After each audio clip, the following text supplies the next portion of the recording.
Ya pemirsa, kita langsung bahas hal ini ya. Sudah bersama kami ada Bang Syahganda Nainggolan, pengamat sosial politik. Selamat pagi Bang, Assalamualaikum. Selamat pagi, Waalaikumsalam. Bang Syahganda nggak sendirian, ada teman abang nih. Ada Bang Ali Mohtar Ngabalin, tenaga ahli utama Kepresidenan. Assalamualaikum, selamat pagi Bang Ngabalin.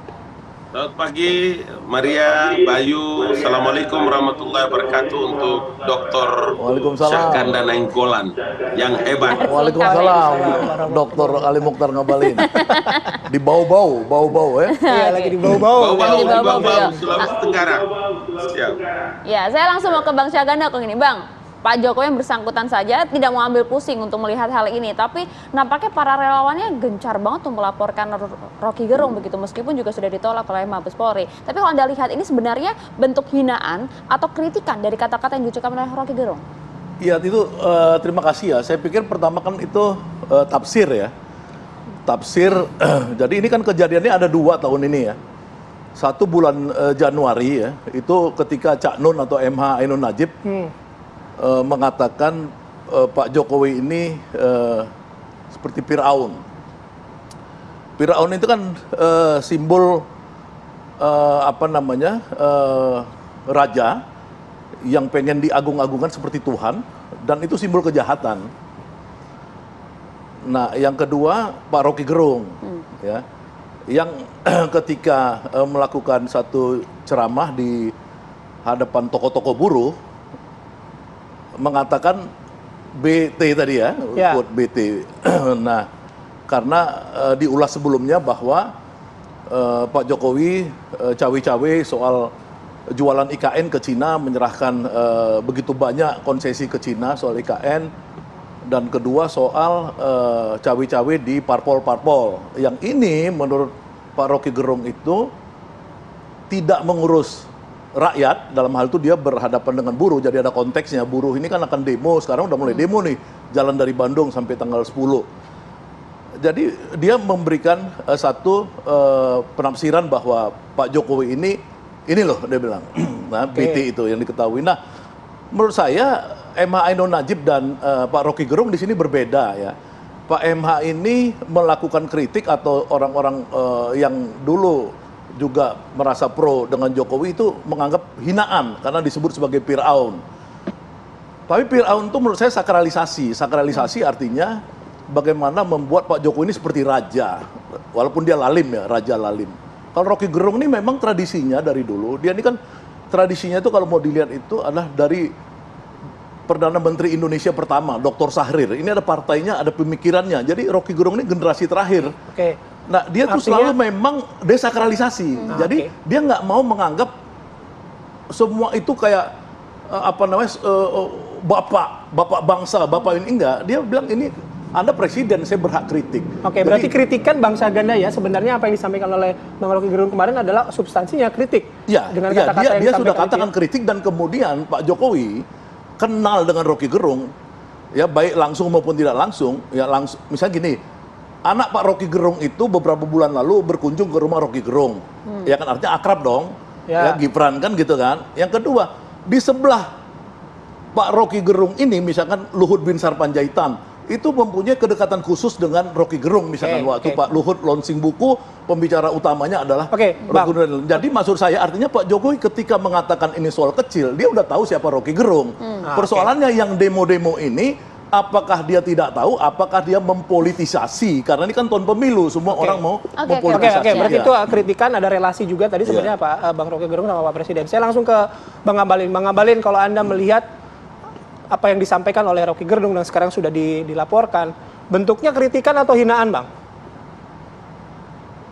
Di beberapa teman yang mewawancarai saya, ini untuk Bayu, Maria, dan Bang Dr. Syahganda, saya selalu bilang bahwa ketika kita untuk mentelaah, mentafsir pilihan kata yang dipakai oleh Rocky Gerung, maka saya dan Dr. Syahganda tidak punya kapasitas ilmu yang cukup untuk mentelaah, menafsirkan pilihan kata bajingan tolol itu sebagai kata kritik atau kata hujatan, cacian, makian. Jadi dalam posisi seperti ini, memang butuh dokter, tapi bukan dokter Sahganda dan dokter Ali Mukhtar. Ada dokter ahli bahasa. Supaya apa? Supaya bisa mendudukan makna yang sebenarnya, apakah bajingan tolol itu masuk dalam kritik. Karena seorang ilmuwan itu bukan karena hanya doktor saja, tetapi dia harus punya tutur kata, punya moral, punya akhlakul karimah yang tinggi. Orang Indonesia menyebutkan secara umum kata bajingan tolol itu adalah pilihan kata yang tidak beradab bagi seorang intelektual yang disebut dengan Rocky Gerung itu. Begitu, Bayu. Bang Abalin. Ya, Bang Abalin, kalau kita merujuk kepada KBBI sih memang artinya adalah penjahat, pencopet, atau seseorang yang memiliki perilaku kurang ajar. Nah, menurut Anda ini pantas tidak untuk dilaporkan sebagai hinaan atau kritikan, Bang? Itulah Maria, yang tadi Bang Ali katakan bahwa mari kita merujuk pada referensi yang ada supaya saya dan Bang Dr. Sahganda itu tidak masuk dalam wilayah yang harus mempertentangkan kalimat itu. Kalau tadi coba contoh ya, Al-Quran sendiri itu menyebutkan Korun sombong dengan hartanya, Fir'aun dengan kekuasaannya, tapi ada satu lagi, Bang Ganda, yang namanya Haman. Haman itu orang pinter pada zaman Nabi Musa. Saking pintarnya dia bisa membuat durbin untuk melihat Israel datang untuk mencabut nyawa. Karena kesombongannya itu dia mendeklar diri sebagai orang yang hebat dan dimasukkan dalam kategori manusia berhati iblis karena keangkuhan dan kesombongannya dengan ilmu pengetahuannya. Begitu Bang Dr. Sahganda. Ya, Bang Abalin, tapi kalau misalnya kita lihat Anda nampaknya ini bentuk hinaan, kemudian tidak pantas disampaikan oleh seorang yang memiliki kapasitas intelektual seperti Rocky Gerung begitu. Tapi nampaknya Pak Jokowi luar biasa, Pak, sabar begitu loh Bang Abalin, tidak menganggap pusing hal ini begitu loh Bang Abalin. Nah, ini dijawab usai jeda ya Bang, sesaat lagi. Oke. Bang Abalin yang panas.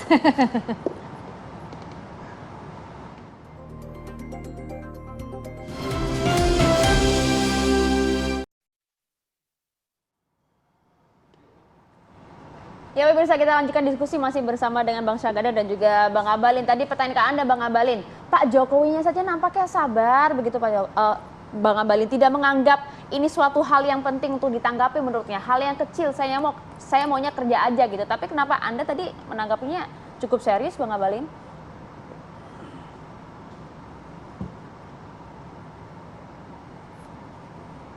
Bang Abalin, audionya nampaknya mati, Bang. Boleh di-unmute dulu nggak, Bang? Halo, 1, 2, 3. Nah, oke, silakan Bang. Silakan. Oke. Jadi memang kalau Presiden Joko Widodo tentu saja santai, biasa, tidak boleh terbebani dengan banyak hal-hal yang ini karena lebih banyak mengurus negara. Iya, benar, saya setuju itu. Tetapi ingat, kalau kami mendampingi Presiden, tidak saja di Jakarta atau di kota-kota yang aman, damai, kalau ke puncak gunung di tanah Papua, di daerah-daerah rawan, memang Presiden biasa-biasa saja kelihatan. Tetapi bagi semua orang yang ada bersama dengan Bapak Presiden, itu tidak boleh biasa-biasa saja. Harus siaga karena di briefing oleh dan Pas Pampres sebagai melakukan tindakan-tindakan pengamanan yang extraordinary. Jadi kalau seperti begini, seperti kemarin dikemukakan oleh Pak Muldoko, sungguh-sungguh kami serius. Saya perlu tegaskan di TV One pagi ini bahwa mungkin kali ini Bung Rocky akan kena batunya. Ya, saya mau kasih tahu saja di TV One dan mudah-mudahan bisa didengar oleh banyak orang. Begitu. Oke, meskipun deliknya aduan, Bang, harus Pak Jokowi langsung yang melaporkan.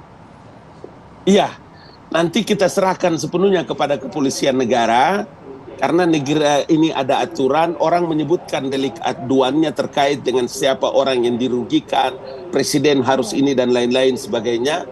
Tapi saya ingin katakan bahwa kemarin di Barreskrim itu memang pengaduannya tidak ditolak tapi ditelaah. kemudian di Polda itu dengan undang-undang informasi dan transaksi elektronik. Jadi nanti kita serahkan saja, karena semua di Republik ini, saya, Bang Dr. Sahganda, dan siapa saja punya hak-hak konstitusi yang bisa dipakai. Jadi biarlah ini proses juga Baik, sedang Bang. berjalan, jadi nanti kita lihat. Bang, satu lagi Bang, kalau misalnya tadi presidennya saja santai gitu, tapi orang-orang sekeliling presiden kata Bang Ngabalin tadi harus serius waspada gitu. Waspada ini artinya apa gitu? Kalau misalnya dalam kasus ini, ketika presidennya santai, tapi orang sekelilingnya waspada, bukankah itu nanti jadi image negatif juga buat Pak Presiden? Ya, kalau presiden tidak boleh salah, karena itu apa-apa yang beliau terima, apakah draft, apakah undang-undang, apakah surat-surat yang harus beliau tanda tangani, saya juga mau bilang bahwa biasa saja. Tetapi di tempat kami maupun Bapak dan Ibu yang ada di Pas Pampres itu berulang-ulang harus melakukan evaluasi. Kami juga seperti itu. Ada surat-surat atau ada sesuatu yang hendak kita sampaikan rekomendasi kepada presiden harus berulang-ulang. Jadi presiden memang biasa saja kalau presiden menganggap bahwa apa yang disampaikan oleh Rocky Gerung itu hal biasa, tapi kami menganggap itu luar biasa karena bajingan tolol itu luar biasa loh. Jangan Anda anggap sepele saja. Itu tutur kata yang tidak bagus. Begitu. Luar biasa. Artinya dilaporkan sudah tepat begitu Bang Ngabalin ya? Ya, orang punya hak konstitusi, dia boleh lapor. Nanti polisi yang telaah. Oke, misalnya ada. Ya, saya pikir kan gini ya, ini kan kita bicara soal Presiden Republik Indonesia, bukan kepala mafia, Godfather ya. Kalau Godfather itu di film-film kan lihat, dia pura-pura bilang kecil, baik, tapi pasukan dia bergerak, ngebunuh lawannya gitu. Kita harus biasakan dengan bahasa-bahasa yang kita memang mengerti. Jangan pada saat presiden bilang ini persoalan kecil, saya mau lupakan, saya mau kerja aja, terus tiba-tiba orang ributin. Padahal setelah presiden ngomong itu, Menko Polhukam ini kan mengkoordinasikan seluruh politik. Dia bilang bahwa presiden sudah menganggap itu kecil dan tidak akan melaporkan. Loh, kenapa ada kemudian orang menganggap itu besar? Ya, Anda melihatnya ada apa ini? Ya, ini satu kemungkinan mereka kebanyakan nonton film mafia, ya, presidennya diem, terus kemudian orang-orangnya bergerak, ya mafia begitu tuh mafia. Tapi kalau presiden harusnya enggak. Kalau presiden bilang A, yang lain ikut A, itu setahu saya ya, negara. Makanya kedua, penjilat kebanyakan sekarang. Oh, maksudnya Bang Ngabalin penjilat gitu Bang? Kalau Bang Ngabalin ini karena dia memang dia bagian dari istana, ya bisa aja dia melakukan kepatuhan terhadap Pak Muldoko dan lain-lain ya. Tapi partai-partai yang bergerak sekarang kan cuma PDIP yang menghujat Pak Rocky Gerung. Mana ada 10 partai lainnya yang menghujat. Jadi jangan mengklaim ini rakyat Indonesia. Rakyat Indonesia ini sedang diedukasi oleh seorang filsuf hebat namanya Rocky de Plato. Kalau menurut saya adalah Rocky de Plato. Kita harus bangga punya dia. Etis tuh. Apanya? Mengungkapkan perkataan yang seperti itu kepada pemimpin negara. Bukan pada individu, dia sayang kepada Pak Jokowi. Dia diundang dalam perkawinan Kaisang. Anaknya Jokowi datang ke rumahnya, dia terima. Saya sebagai oposisi sempat marah sama Rocky. Pada saat Rocky itu datang anaknya Pak Presiden ke rumahnya. Tapi kata-kata BT itu makanya itu sebenarnya desakralisasi, nggak ada masalah. Karena orang harus tahu Rocky ini tradisinya dulu disebut tradisi orang-orang PSI, bukan PSI yang sekarang. PSI itu Partai Sosialis Indonesia. Kalau Ali Ngabalin ini adalah Masumi. Jadi bedanya Masumi sama PSI itu cuman apa? Yang satu suka sholat, satu suka dansa-dansi. Jadi kalau lihat Rocky itu kan sebenarnya di balik sisi dia sebagai pemikir, dia kan suka dansa-dansi. Ya kan, kalau Ali Mukhtar Ngabalin suka ngaji. Tapi Ali ini adalah orang Masumi yang direkomendasikan oleh Bapak Muhammad Natsir untuk sekolah ke Mesir. Kalau Rocky Gerung ini ada dipelihara tradisinya, tradisi orang kritis, sakral. Jadi kita harus melihat itu. Siapa Rocky Gerung? Rocky Gerung adalah orang pintar yang kritis, ya, yang kemudian kita harus melihat bahwa dia tidak ada kebencian kepada personal-personal. Oke. Ya, itu harus kita sosoknya itu kita lihat dulu. Kedua tadi Pak Ngabalin tadi mengatakan kita nggak boleh menilai soal etimologi. Saya tidak maksud untuk datang kemari diundang sebagai ahli bahasa untuk melihat itu. Tapi saya melihat konteksnya aja. Saya nggak melihat konteks yang lain dari Pak Rocky Gerung. Dia cuma memang mengkritik kebijakan Jokowi yang terlalu pro kepada Cina, Ya, karena memang tradisinya PSI ini dari zaman Belanda sampai sekarang dia lebih orientasi ke barat. Jadi mungkin Rocky langsung respon, oh ini terlalu ke Cina, maka dia kemudian marah. Yang kedua, ketika Rocky itu di mana bicara? Bicara di hadapan representasi dari 5 juta buruh. Di sana toko-toko buruh yang masanya tuh 5 juta, sekarang sedang long march dari Bandung ke Jakarta, itu mengagungkan Rocky Gerung. Bagaimana kalau dipancing-pancing, ya, dipancing-pancing, Rocky Gerung ini 18% loh. Survei pollnya si Iwan Fals. Ya. 80, ini orang hebat, banyak Tapi penggemar. khawatirnya jadi latah Bang, gitu loh. Banyak yang kemudian menyerang secara personal ke Saya presiden. kenal Ali Mukhtar Ngabalin 30 tahun, kenal Rocky Gerung 30 tahun. Saya tahu Pak Ali ini juga sebenarnya kan sama aja dia orangnya. Saya begitu. langsung ke Maksudnya, Bang Ngabalin. Bang. kembali ke ini tadi sedikit aja ya. Kita ini jangan terlalu ya di tahun politik ini memancing-mancing ngipas-ngipasi presiden. Waduh, sampai Kalau di sana. presiden sudah cool, dia cool nih, cool. Udahlah ini masalah kecil. Oke, Kipas, Bang kipasin, Ngabalin. Bang Jangan Ngabalin. dikipasin. Kalau presidennya udah santai ya bawahannya juga santai, lingkungan sekitarnya juga santai Bang Ngabalin. Jangan ngipasin Bang. Makanya dari awal saya bilang memberikan meaning bahwa sejak kapan kita bisa memisahkan antara jabatan presiden dalam periode ini dengan Joko Widodo. Kalau jabatan atau kelembagaan itu disebutkan bajingan tolol, apakah sifat itu bisa melekat pada lembaga kepresidenan? Kan tidak. Bajingan tolol itu hanya ada bisa melekat pada harkat dan martabat seseorang. Yang hari ini Tuhan Allah mentakdirkan Joko Widodo menjadi presiden. Jadi bajingan tolol itu hanya bisa melekat pada sebutan dari mulutnya Rocky Gerung itu kepada Joko Widodo. Oke. Dari sinilah Jadi proses hukumnya akan maka lanjut ya, Bang? perilaku. Halo, makanya dari sikap seperti inilah kenapa kepala staf kepresidenan dengan sikap prinsip intuitifnya sebagai orang yang punya latar belakang militer, dua hal. Yang pertama menjaga harkat dan martabat pimpinannya, dan yang kedua adalah menjaga kehormatan lembaga kepresidenan. Supaya apa? Tidak boleh ada presiden buruk bagi orang-orang dan generasi datang. Bahwa orang pintar itu punya moral. Jadi orang dalam pintar gini itu Bung punya Ali ya, tata krama. waktu Pak Ali Mukhtar Gitu Ngabalin kalimatnya. dukung SBY, ya SBY dulu, Pak Ali kan pernah dukung SBY.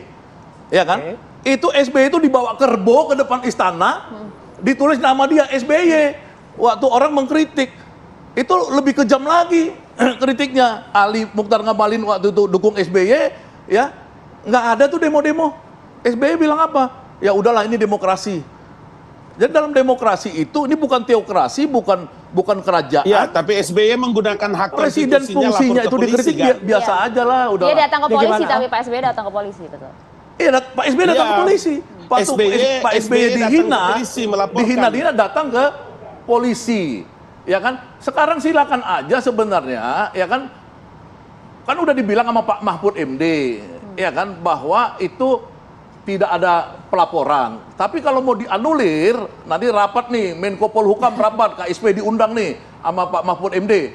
Dianulir, ada pelaporan, kasih tahu ke publik bahwa ada pelaporan, Presiden memberikan kuasa hukum kepada Dr. Ali Mukhtar Ngabalin, melaporkan kepada polisi, itu tertib. Kalau sekarang kan di gerak-gerakan di jalanan bahaya gerakan-gerakan. Bukan. Jadi proses hukum akan lanjut ya Bang? Kalau Menko Polhukam tidak bisa kita pakai rujukan bahwa Menko Polhukam Profesor Mahfud MD juga menjelaskan seperti itu. Oke. Menko Polhukam di luar loh. Kami ini di dalam Istana Negara. Jadi kalau apa yang tadi saya itu sebutkan tupoksi Anda ini, ya Bang ya? kalau saya sebutkan ini menjadi bagian daripada sikap siaga yang harus kami lakukan atas perilakunya Rocky Gerung. Haman. Sikap sebagai KSP Bang. Mohon maaf Oke, waktu kita Allah dalam habis. Al-Quran. Bang Ngabalin. Artinya jadi sikap KSP beda dengan sikap Menko Polhukam itu. nanti kita lanjut lagi ya Bang ya. Oke, tapi artinya proses Saya penyidikan mau- tetap berjalan. Tadi kalau misalnya disampaikan tadi oleh Bang Ngabalin, kita sama-sama tunggu ya nanti proses hukum dari peristiwa ini seperti apa. Mohon maaf Bang Ngabalin, terima kasih banyak. Bang Hidup Sagana. Rocky Gerung. Terima kasih banyak Bang. Bang Sagana, makasih ya waktunya. Oke.